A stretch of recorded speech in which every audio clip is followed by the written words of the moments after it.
Ready? Yeah, let's go. Let's go, he says. It's mid-December, 14th. I look at my calendar, and it means it's almost time.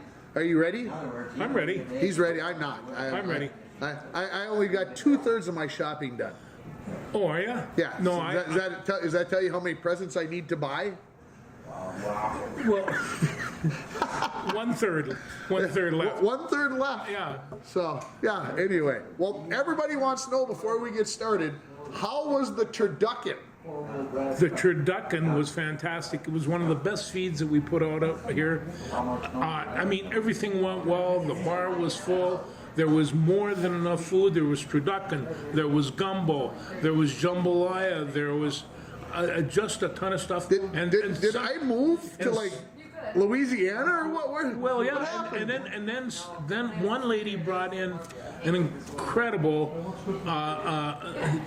carrot cake. Oh. So that kind of took care of the whole deal, and then of course Army wins and I was double going to say, overtime. and Army wins, so. And one of the guys brought in a great big bottle of Patron in a beautiful gold box as a trophy, and the winner of the game, whether it be me or Mr. Welcome, who represented the Navy, it came in, and as soon as that ball sailed through the uprights, It was cracked. I grabbed. No, it wasn't cracked, but I did grab the bottle. Because you know the way those sailors are, they'll steal your horse. They'll do steal whatever your they mule, gotta whatever do. it is. But it was a great afternoon, and I stayed for the entire game. And there was a well-split difference on both sides, and so it was cheering. It was a lot of fun.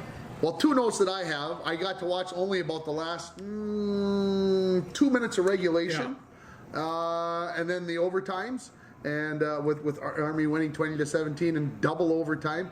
So 2 things from that. I was wrong. I picked Navy and I thought it would be easy. And 2, Navy's coach is sitting at his locker after the game. Nobody else around. The AD walks in and fires him. Kenny's gone. Gone. Yeah. So that begs the question: if they would have beat Army, would that conversation not have happened? I don't think so. And it's one of those things where and he beat him last year. I mean, this is so incredibly important to these teams. You have 2 mediocre teams by all Intents and purposes. Yeah. And they go after each other. It's total. It's the only Division I college game run that day. It gets complete national attention. It's so much history behind it. It's ridiculous, and and so I can understand how this would happen. But the guy has been there since what, 2014 or 2012. Oh, it has to be longer than that because he's got like 100. He had like 107 wins, so it has to be longer than that. I didn't look back. Neil Montagolo. He said this after the game in the interview that he gave that I read about. He says, Air Force and Army, their football players are done with class at noon. They can feed them lunch. They got time to have meetings. He said, and then they go to practice, and then they get to feed them supper afterwards. He said, for the Navy, he said, no such rule. We get done at 3:20. He says, we actually have kids like sprinting from class to get on the practice field in time so that they can get all the reps that they can get. He said, the school won't change. He said, they are putting us behind the 8 ball, but he says, that's the cards that are dealt, and he said, that's what we had to play with. But he said, it's not an excuse why we lost, but we're not playing on an even playing field. Right now, Army has about twice as many coaches as Navy. I looked at the rosters.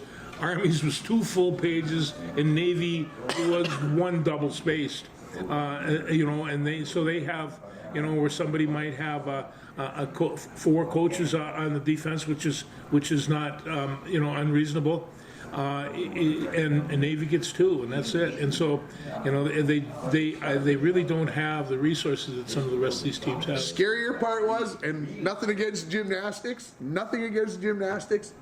but the Navy football team has to share their indoor facility with the gymnastics teams. What?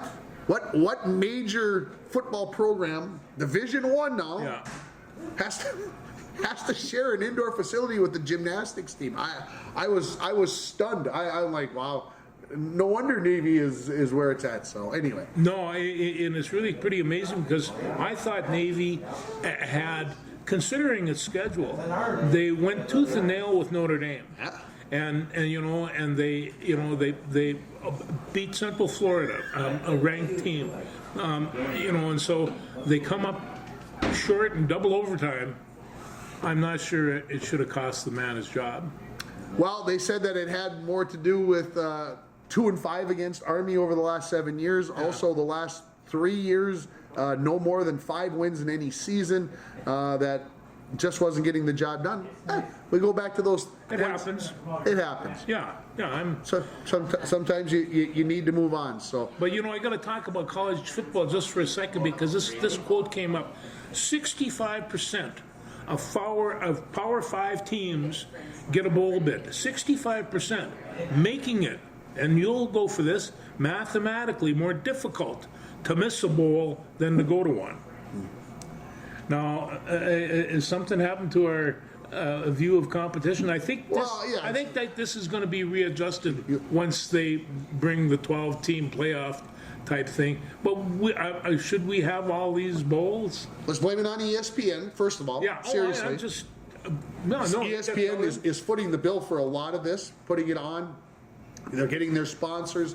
They're getting this. They're the one who pushed for 43, I think now 44, maybe with the championship game, bowl games to be played in the postseason.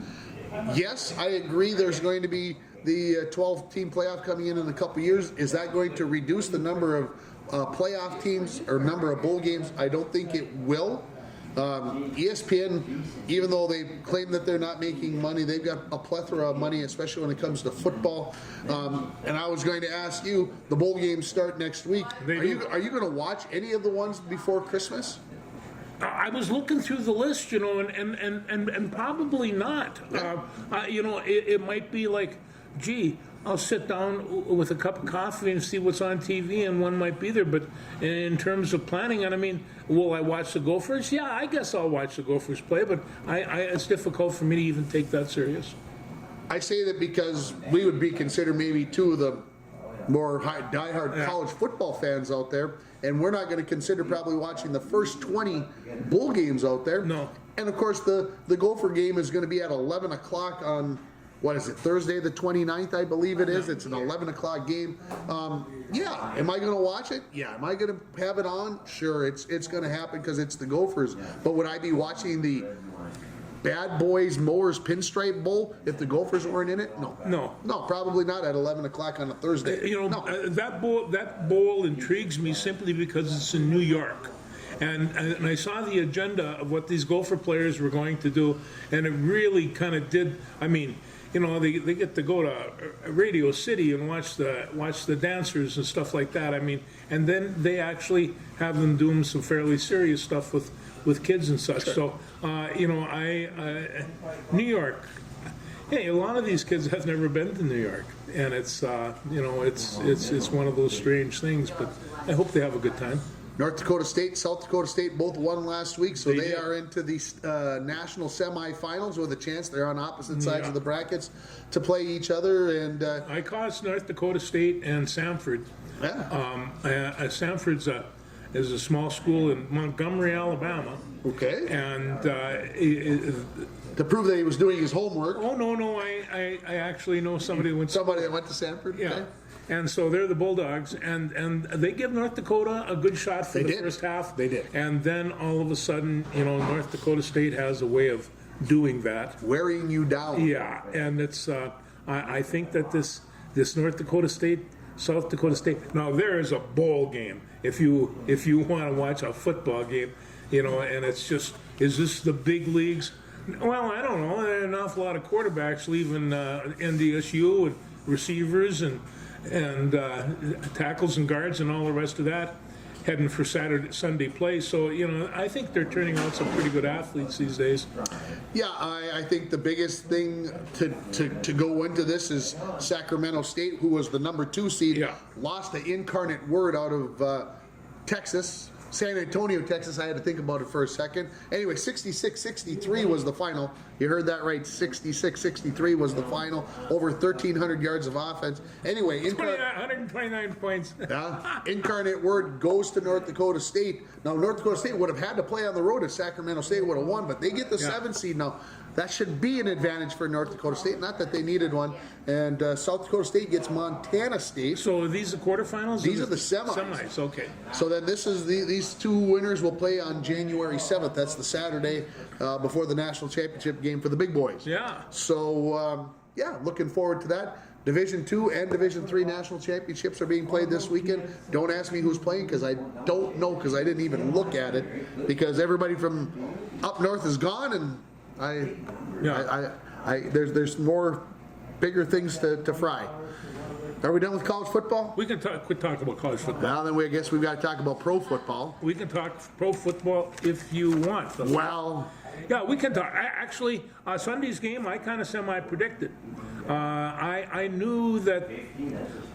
Could you have predicted that dumb Kevin O'Connell, and I call you dumb Kevin because that's what you are. I don't know what you're trying to prove, but on 4th and 1.5 in your own side of the midfield stripe in a 0-0 game, you decide that for some reason we have to go for it, and then we don't get it, and the next play it's in the end zone. And what kind of play did they call? Was that the jump pass? No, that was the run play that they ran for Delvin Cook that everybody knew was coming. And we decided that we still, and the worst part about it was we ran it behind our worst lineman, Ingram, the right guard, who we couldn't trust in a fire, and all of a sudden we're gonna run right behind him and Brian O'Neill. Okay, the jump pass. Okay, I don't mind the call at all, but obviously we've practiced this. What was Delvin Cook doing on it? I saw it after it happened. Well, it looks like he looked like a deer in the headlights. And he peed down his leg. Thank you. Thank you. And then I don't mind. Like I said, I didn't mind that call. But then you make it 21-13, and then you act like a team that's 5-7 and not a team that's 10-2 when you decide to go for 2 points. What? What? Well, I don't know. Number one, he's no Derrick Henry. He's not 6'3". He can't jump up in the air and throw that pass. So we consider that. So I'd have to consider who was doing it. I didn't think it was a bad play either. It certainly caught me by surprise. I suspect it caught somebody except for that defensive tackle that was laying waste to him.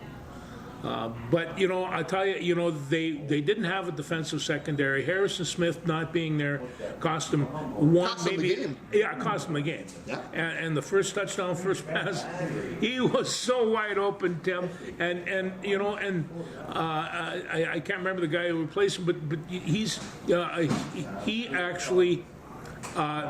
He was just confused. He didn't know what he was doing back there. And he is a top shelf defensive secondary man. He is no Harrison Smith. Harrison Smith right now is having a career type season. And and all I have to guess I got to say on it is we play too deep. We play a too deep shell defense.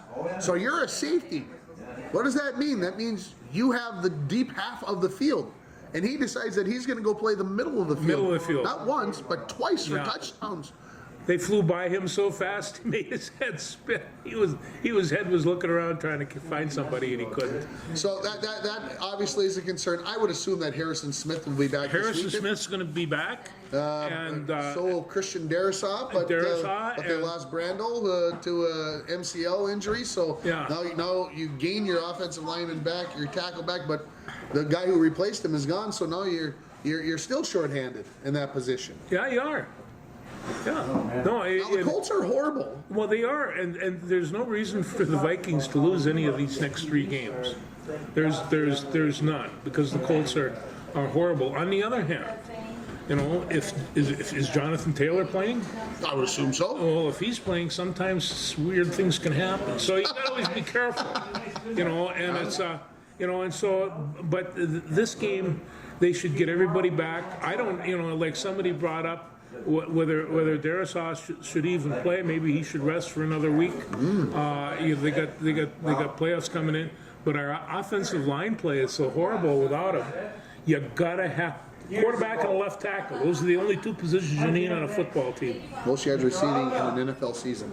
Keep going. Most starts receiving in the NFL season. Let's see. That didn't go very well. Yeah. Most receiving yards in an NFL season. I'm doing well. Let's see what we got here. It isn't 2,000. So there it is. I just had to be sure. So Calvin Johnson from the Lions, 1,946. Oh, and the reason fine. why I bring that up is because Justin Jefferson had 223 yards, which is a Vikings record. And this puts him on pace to break the 2,000 yard barrier. I'm going to say this, and I don't think it's stretching it out there too far. We would not be having the season without Justin Jefferson. We would not. He is just an incredible go-to, and and I mean, just some of the snags he's been getting, and a perfect compliment is Adam Thielen, and it's just like, not to mention, Osborne and AJ Osborne. They've just got a good crew of receivers. If they can get Cousins some time, there is no reason for those receivers not to be able to pick any secondary in the league apart.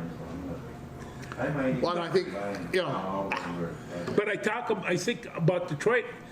Before, when they played the Dallas Cowboys, they had Micah Parsons to worry about from Penn State.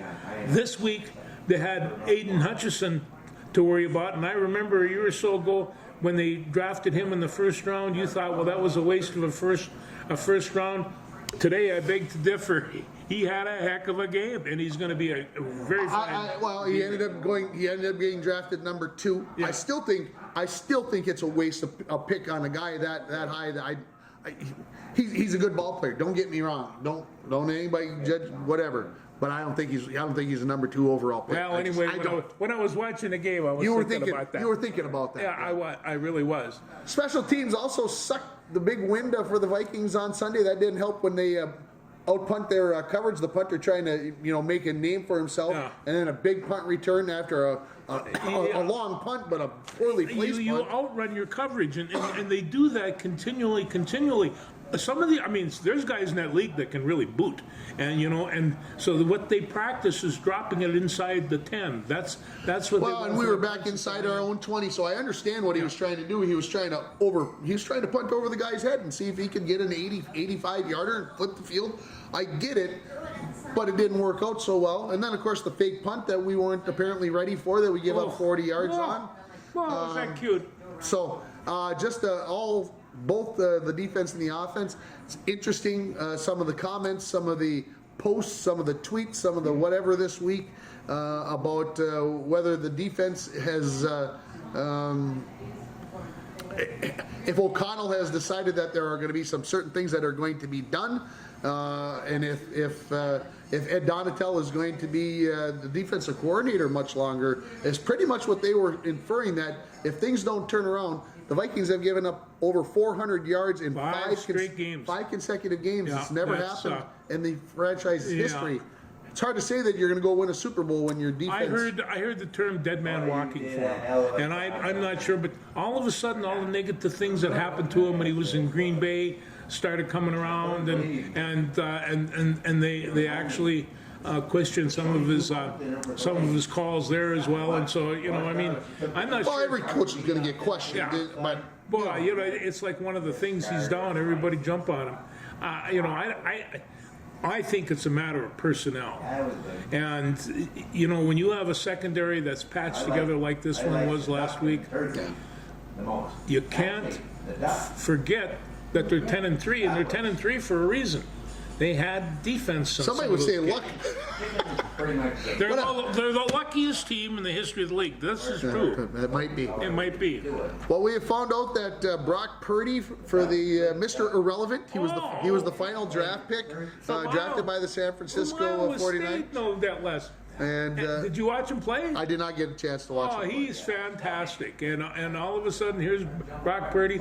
It's one of those things where you see a young guy come in, a rookie, plays a game like that and becomes the sweetheart of San Francisco overnight.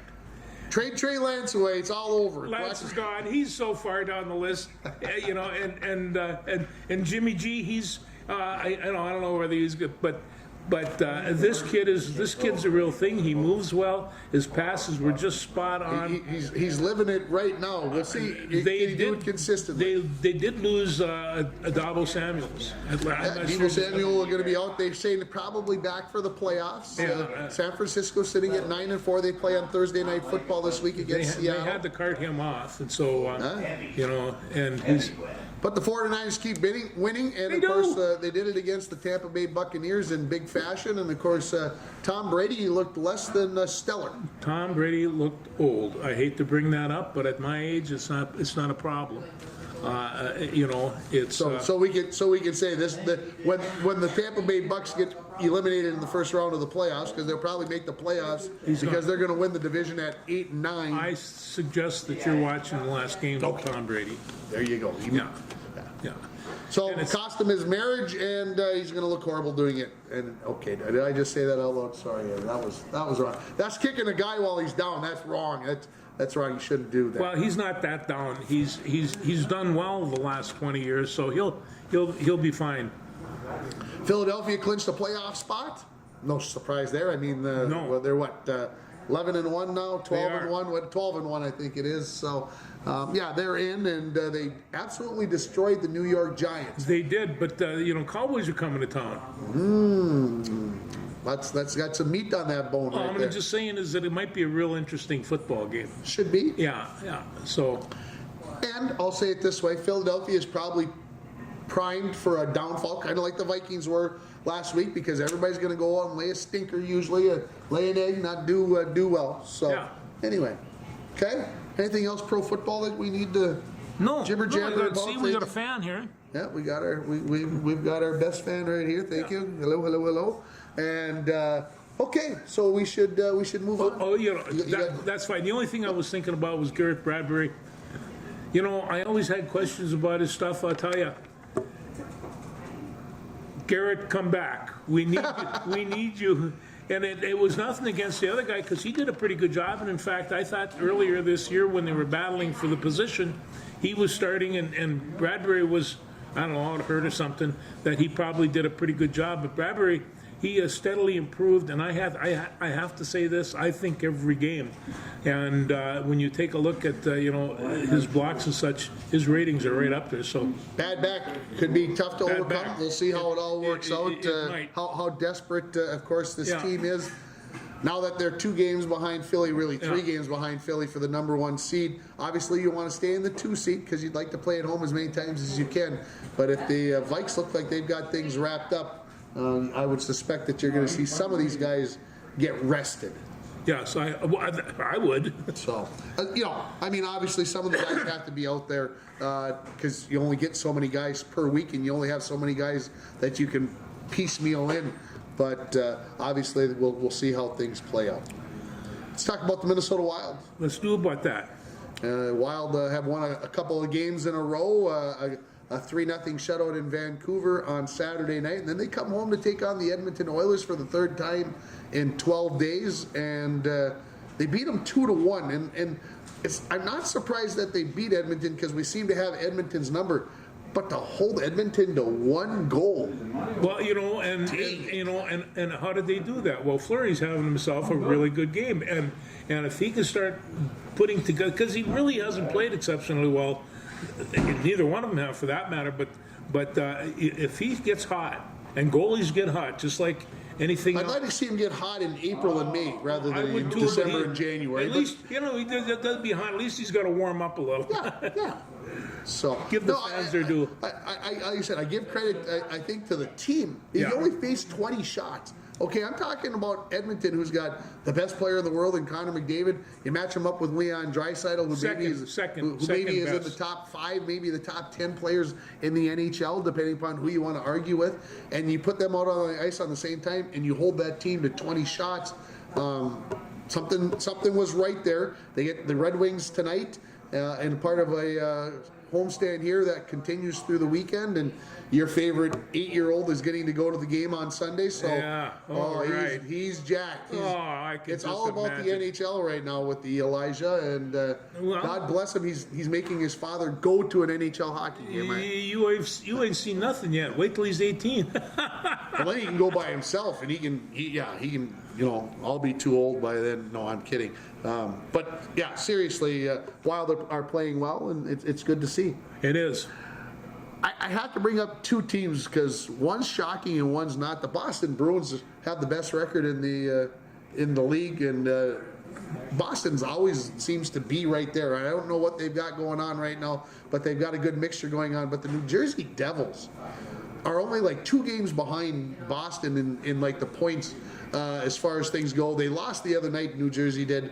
But the Devils, who drafted in the number 2 spot last year, were not a very good team the last few years. They found some magic, and so it's good. It's exciting to see what's going on in the NHL. They're talking about the number of goals scored being up. And then last night, on the sports this morning, I talked about like 4 shutouts. But they were like 7-0 and 6-0. And it's like, I don't know. It's just curious to see how the NHL is going. And of course, scoring brings fans in. You know, your boss, Mr. Bolstead, doesn't like to watch the soccer on the TV because nobody scores. Nobody scores. Well, except for France in the first 10 minutes earlier today. I haven't seen any updates yet, so I'm assuming it's still 1-0 France. But having said that, everybody likes goals, and so hockey seems to be much more fun to watch when it is. And it's what you grow up with, because there are a lot, face it, there are a lot more soccer fans than there are hockey fans. It's a worldwide phenomenon. I mean, Argentina, Morocco,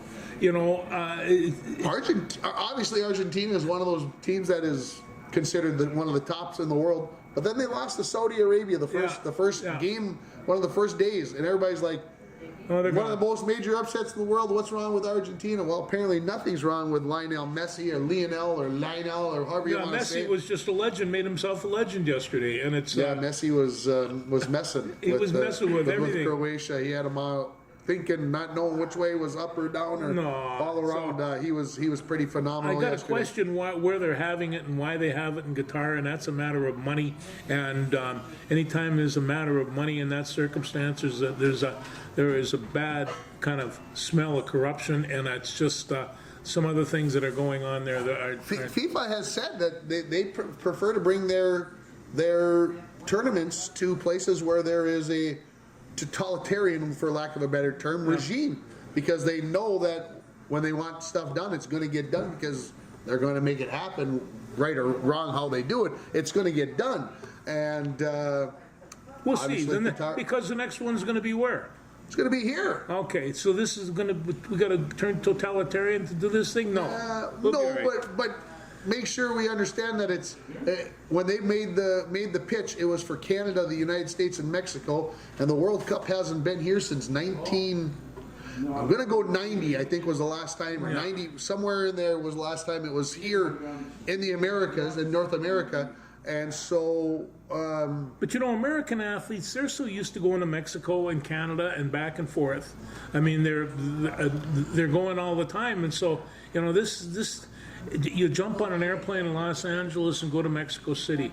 Yeah, and I think the thing is, it was a 3-country thing. I think that's what got FIFA to buy into that this was a good thing, because it was going to satisfy the thirst for the World Cup to be in 3 different countries in the same year. And Mexico's crazy over the sport too, absolutely crazy. And Canada's trying to develop things and get things going. Yeah. And so it's gonna be fun. It'll be like fun. I said, they don't always go totalitarian, but it makes it easier. But we've already got the infrastructure in place everywhere. Yes. No. Nothing has to be built. Nothing has to be built. It's all set to go. They already picked the 10 cities that where the matches are going to be played. Kansas City, I believe, is the closest here in the States. You can go to Winnipeg. That's pretty doggone close. So, we'll see how things pan out in 4 years. Morocco, I do have to mention, Morocco, the first African nation to make it to the semifinals of the World Cup. Again, France scored in the about the 10th keep in mind minute. that the history of France and Morocco is mixed. Yeah? And quite extensive. So it's Morocco would like, and there's a lot of mixed nationalities, because Moroccans and French were interchangeable for a while. Absolutely. It's just a crazy thing. According to ESPN, it is still 1-0 in the 77th minute. So, Morocco hanging in there. It looked like maybe they were going to go down there, but they're hanging in there. Yeah, that's all right. I mean, and from what I understand, people are saying that France is technically the best team in the world, and then they bring up the way Argentina played the other day. That might. Oh, it's going to Not be mean a a lot. heck of a final. I wonder what George is going to be doing Sunday morning at 9 o'clock when the when the World Cup game is being played. I generally go to the bar, but we'll see. Generally would go to the bar, but the Yeah. bars don't open till about 11 o'clock 11 on a o'clock. Sunday, 10 o'clock Yeah. on a Sunday. So by that time it'll be over. You think that there'll be? I want to talk a little baseball. Let's talk a little baseball. Christian Vazquez, good choice. We have had an inconsistency at catcher forever, and not that we haven't had good people come through, but then they get hurt and somebody else comes up and they're not quite as good, and then they say, well, he can play first, third, or catcher. That's a master of all trades and a jack of all trades and a master of none. We need a good catcher, and Vazquez is, he's an all-star type catcher. He's a little bit older, and he Played for a world championship. played for a world championship. I think that was a good find. Now that being compared to, you see, because they saved $280 million by not signing Carlos Correa, and that's our next lead in. They Yeah. had him for 10 years for $280,000, which or $280 million, which isn't bad. That's actually he made $35 million last year for the 1 year, so Yeah. it's a cut and pay. On the other hand, with the guarantees and everything, so he goes to San Francisco, he gets the crock pot for 13 years. I mean, yeah.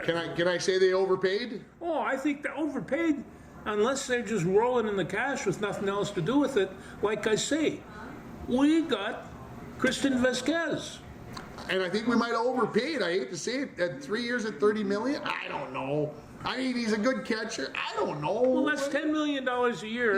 Of course, what we paid for Joe Mauer a few years ago for a guy who was supposed to be a catcher and not a catcher. Anyway, Well, no, but the people still came out to the stadium to see Joe play, and that was that's just kind of the way that was. so obviously, Correa's agent laughed in Minnesota's face, saying there was no way he was going to stay in Minnesota. Oh, look, France is up 2-0. They put it up there for us. I don't know yeah. So there you go. The drunks are banging on the bar here. So yeah, the Twins obviously had no chance at Correa. He was going someplace else. He's 28 years old. Yeah. He's got a no trade clause. Yeah. He's got whatever. He's in control. I think they dodged a terrific cannonball here. I really do. I loved watching him play, and every time San Francisco's plays, I'll watch him because he is that good. He's the best. Very good defensive the Twins, if they would have paid that for them, I would have. Yeah, somebody would have fourth had that. biggest contract money-wise. Yeah. Judge just above him at 350 million, and then of course Mike Trout's 425, and somebody at 390. So. Hey, we're talking big cash now, big bucks here. I have to finish texting my wife here so that she can.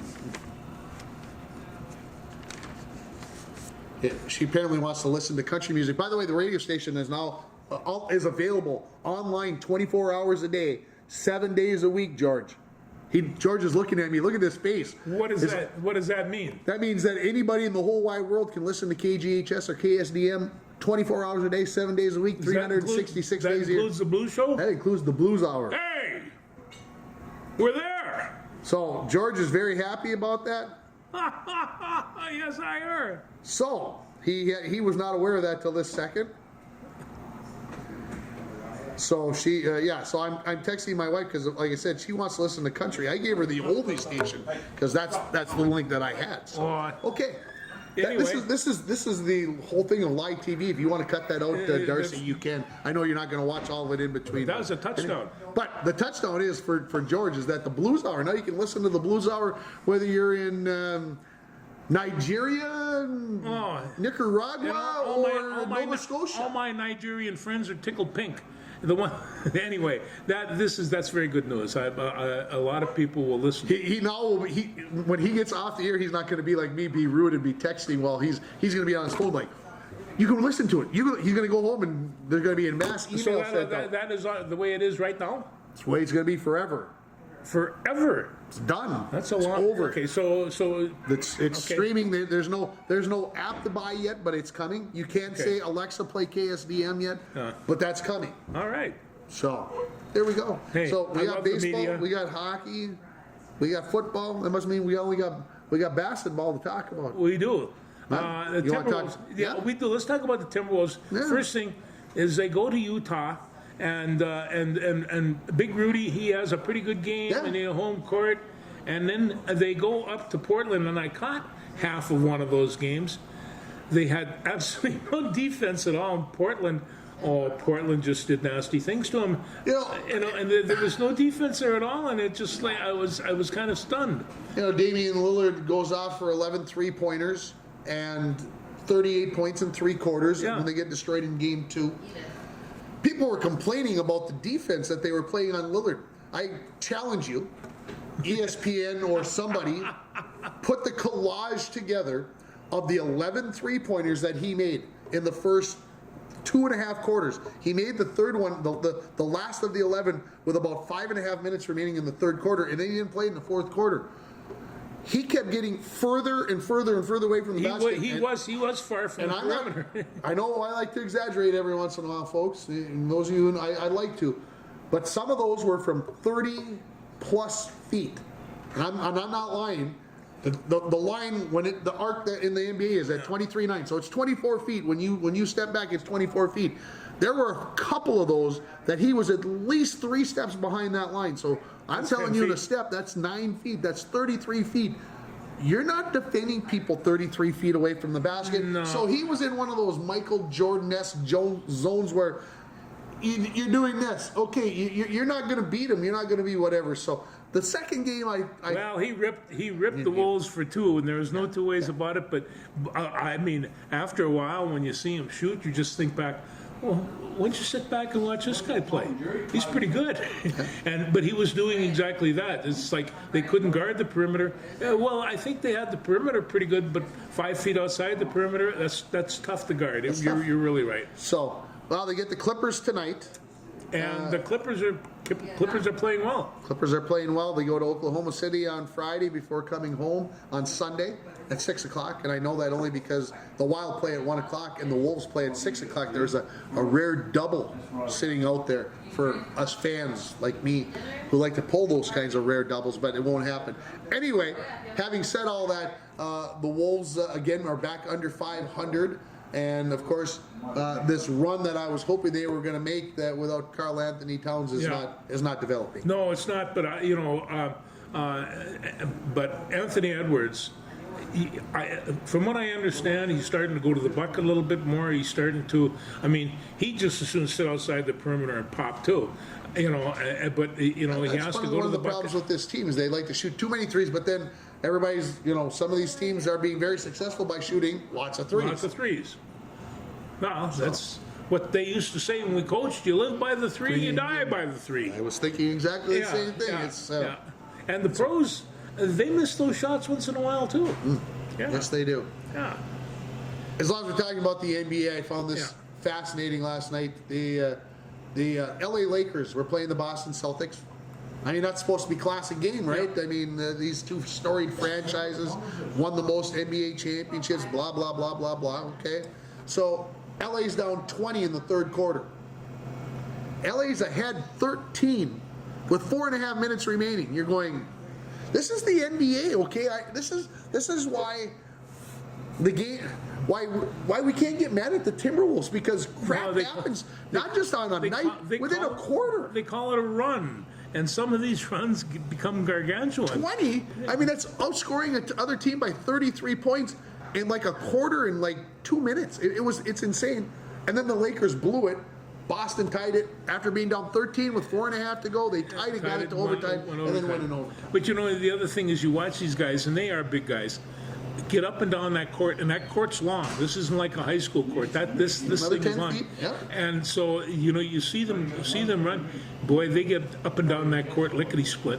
They can really fly, and you know, that's why I say they're probably the greatest athletes in the world, just in terms of running and jumping ability.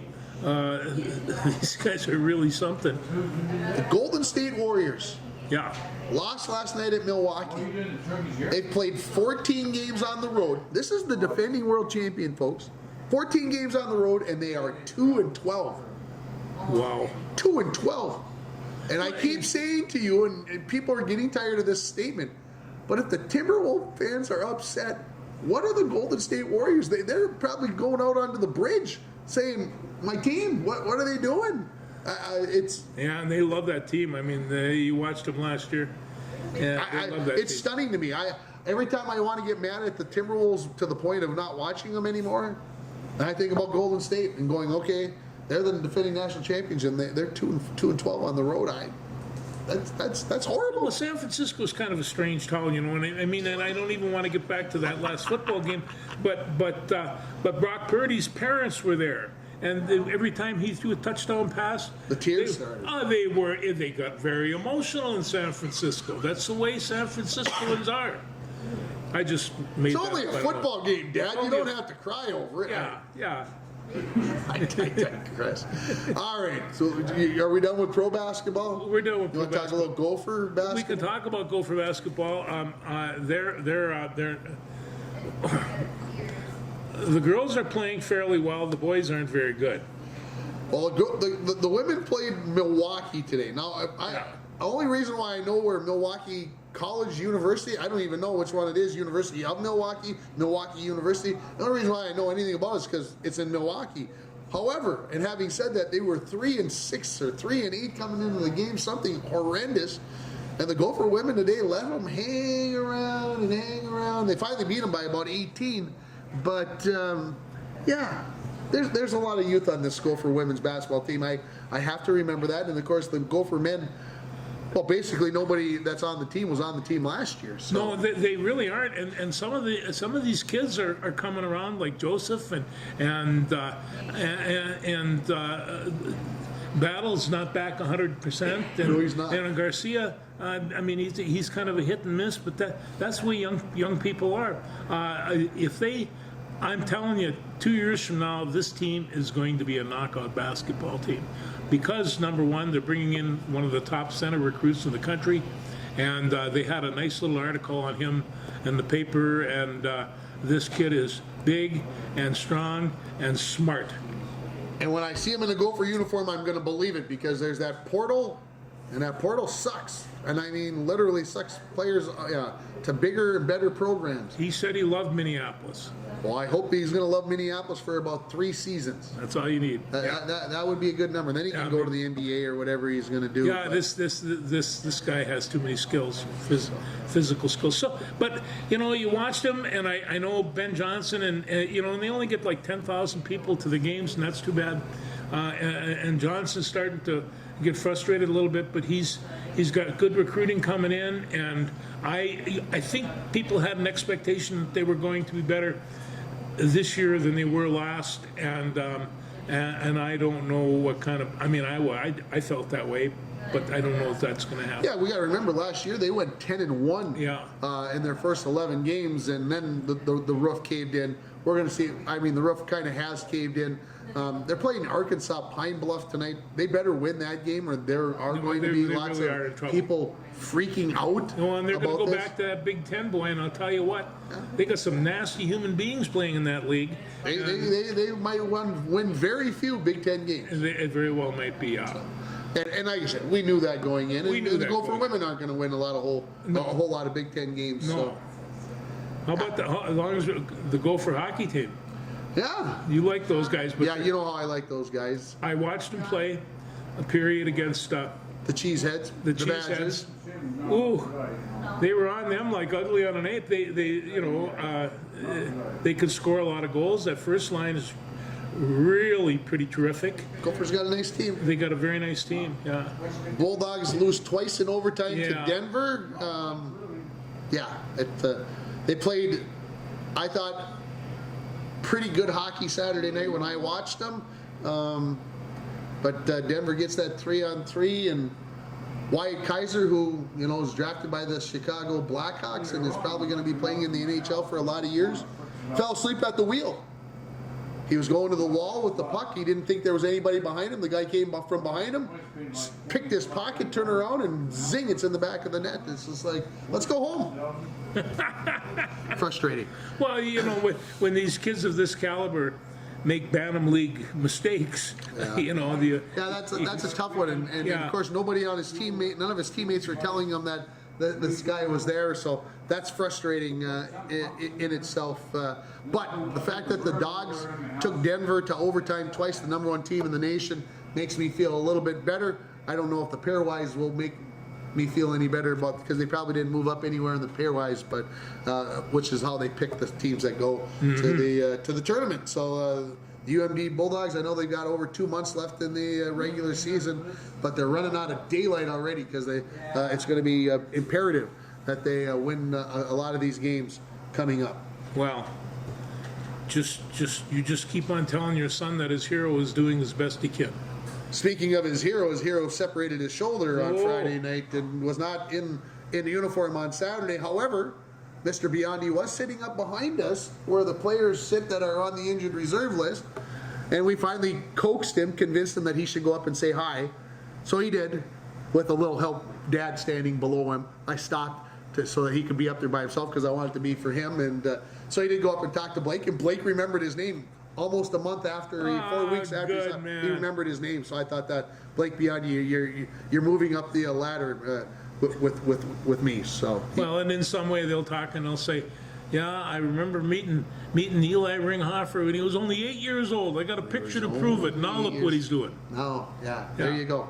Yeah. Well, we can only hope that it would work out that well. I do have to say that I'm going to watch UMD women's and men's basketball on Saturday. They've got a couple of the top teams in the nation there, so I'm looking forward to taking the Elijah down and going down and watching a little college basketball. I've been saying for years that I was going to get down and watch UMD, and of course my cousin is on the women's team, so I haven't been there yet to watch her, so I got to get there to do that. So Saturday's the day. Well, and the other thing is, Gopher Wrestling right now is they're ranked number 5 in the nation. They moved up to 5. They Okay, moved up thank to you. 5, and I had not looked. So the season's going to start in earnest pretty quick, and the big teams will be rattling and rolling. I watched Iowa State and Iowa wrestle the other day. Let me tell you about Iowa; they're pretty good. They're loaded again. Yeah, they are. Yeah, they're pretty good. 2-0 the final, France over Morocco. Those are the first goals given up by Morocco in this tournament. That is big. So, it will be France versus Argentina on Sunday morning at 9 a.m. Okay. Mark your calendars. Put it on your to-do list. Anything else that we need to discuss? No, no. Shout out to Brandon Barris, the new head girls basketball He coach got for one the last Broncos. night. He got his first varsity win. Those are ones that you win, Yeah. and they did it in kind of, well, I don't want to say dramatic fashion, but they did it in big fashion in the fact that they were down 3 at half, and they won by 28. Ooh.